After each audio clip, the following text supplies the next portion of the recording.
Hello everyone. Andrew Cross, who some call the real-life Frankenstein, in the 1840s and 50s created a mineral form of electrical life.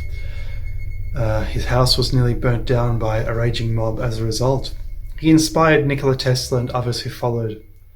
He created a set of data which can be used to help explain Earth energy. Earth energy is a mysterious force found in ancient sacred sites the world over. You can feel it when you concentrate carefully and are still, and it can transport you to another place, another time. We examine Earth energy in this video and form a scientific conclusion towards help solving the UFO mystery. Please stay tuned and watch and enjoy. Hey, nice people, how you doing? And it's 3:30 a.m.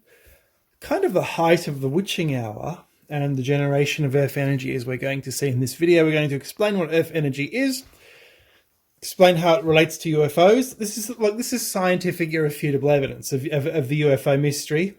The Dragon Project will explain that. And Frankenstein. They all three of these researchers, three independent researchers, Frankenstein, the Dragon Project, and the UFO researchers, came to the same set of data. We're going to explain what that data is and how Earth energy works. Bear with me, and please watch to the end. It's a good one. In the 1970s, a group of intrepid researchers, led possibly by Paul Devereux, also including Don Robins, who wrote Circles of Silence, Earthlights. There's Don Robins with an ultrasonic detector looking at a rollright stone. They tried to quantify Earth energy. They tried to find what is the energy that the dowsers are detecting. What is it?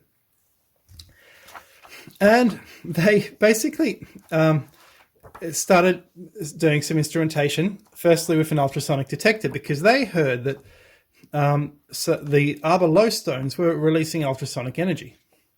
Quite fascinatingly. Here we see the anomalous effect captured on infrared film at the King Stone at Rollright. So basically at dawn, 1979, it's glowing. They're also doing radiation tests. Some of their data showed that the stone circles correspond to where there are faults in the Earth.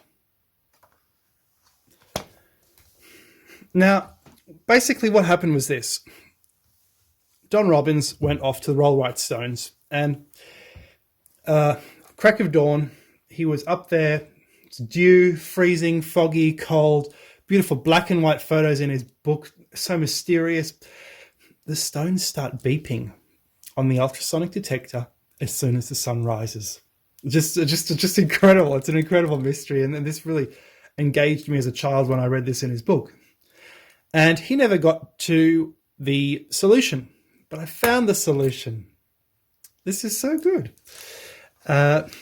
So what happened? What happened was this. As soon as the sun rose at Rollright, the Kingstone started emitting an ultrasonic beep. Not so much the stones in the circle. They seem to have been acting as a kind of Faraday cage and blocking out the beep, especially within the circle. They couldn't detect anything. The detection was from outside the circle. So, and then as the sun rose in the sky, instead of the beeping intensifying, it died away. So it was something to do with the crack of dawn. And then as the sun set, they got what they called a signing off signal, a few brief pulses as the sun set, and boom. And they thought, isn't this the most mysterious thing in the universe? Like, what the hell is going on here?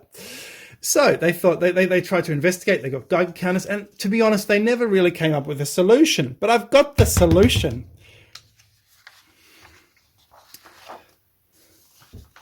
So Paul Devereux found that Earthlights, which are basically UFOs, as we saw, occur along fault lines and along which stone circles were constructed. So there is some internal magnetism to do with the Earth. It's literally Earth energy which might be causing it.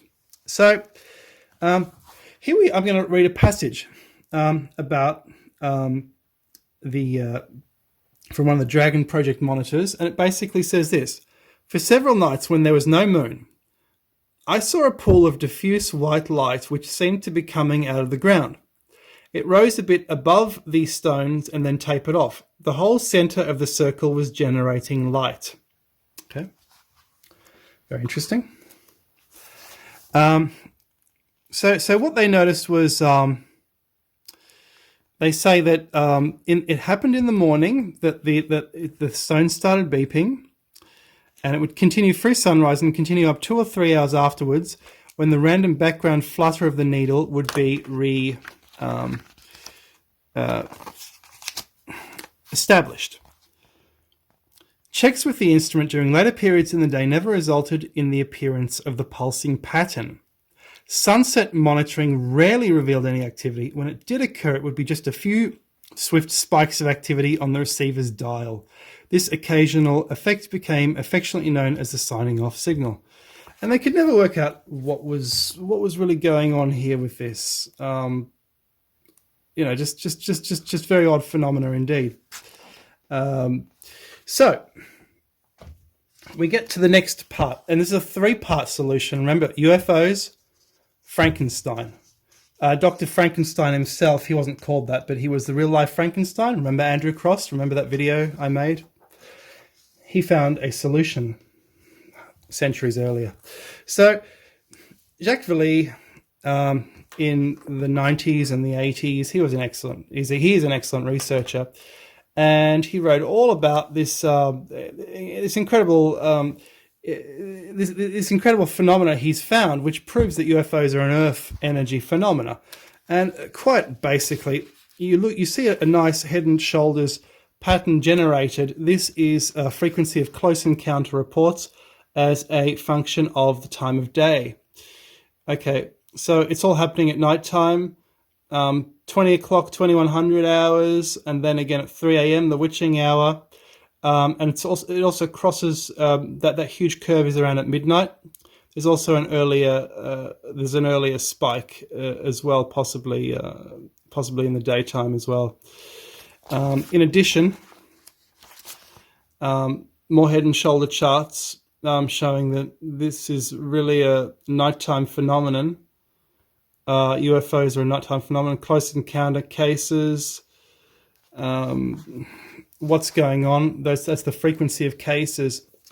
And what I did in a UFO video, I actually said, well, we plot that onto the Earth. We plot that geographically, which Jacques Vallée didn't do.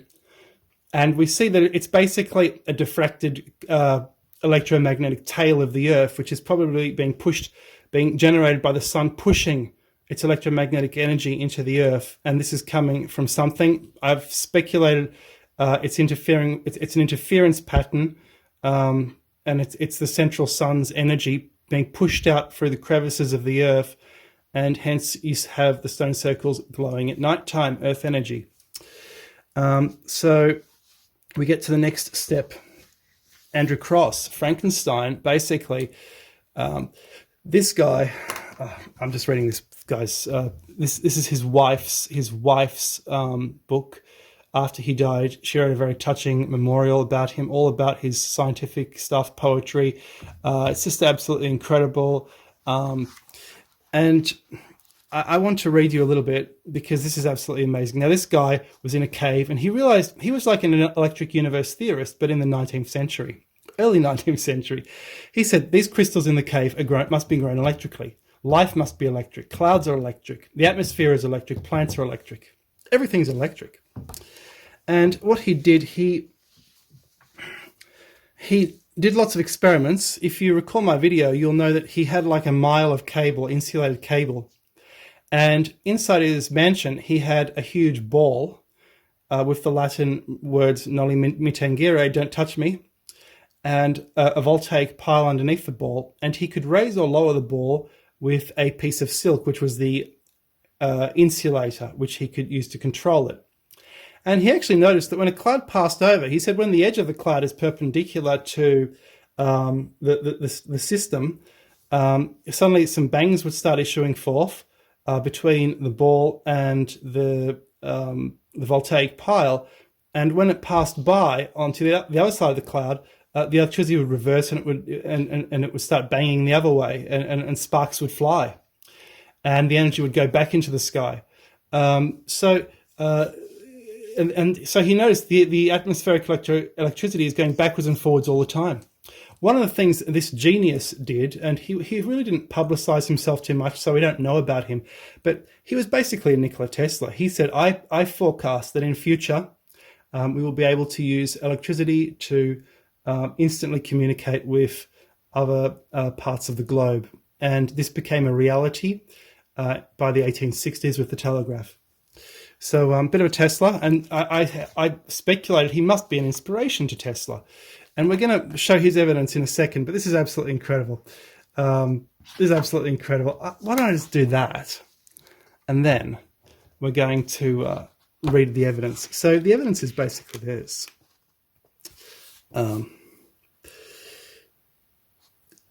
So Andrew Cross found that the whole sky is electrically charged all the time with positive electricity. And he found the usual positive electricity, which the sky is full of, is weakest during the night. It increases with the sunrise, decreases towards the middle of the day, and increasing as the sun declines. It then diminishes and remains weak through the night. And my eyes popped out of my head when I read this. And he talks about how different weather conditions change the atmospheric positive charge. And he basically says, the sky is positively charged. This is Andrew Cross, 1820s.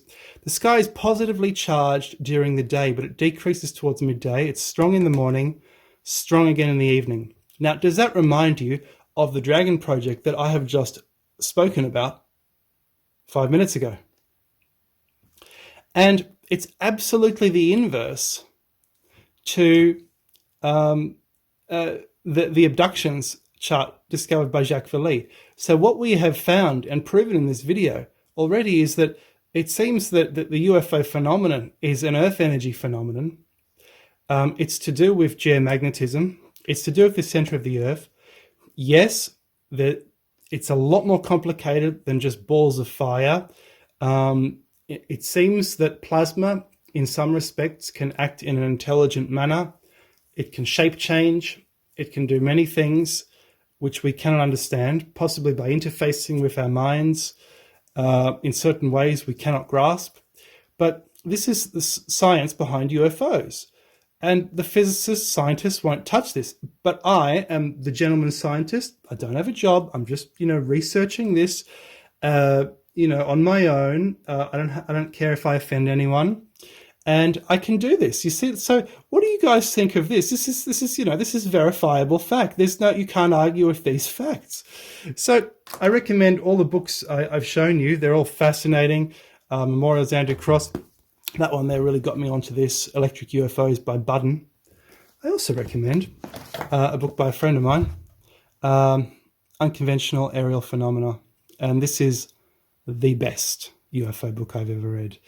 But even better than Jacques Vallée's books, because this guy goes into so much scientific detail and with instrumentation detail and charts, and you don't see this in other UFO books because those people were just not up to speed with what you could do. So that is the one. But anyway, guys, I hope you've enjoyed that. So. To conclude, in the nighttime, there's a different atmospheric charge to in the daytime. And do you even hear about this today? I don't hear anything about this. The sun is pivotal. Is it an electromagnetic comet tail coming out of the central Earth, or is it the central sun? And there we have a form of the electromagnetic tail in the form of a ball of energy. What do you think?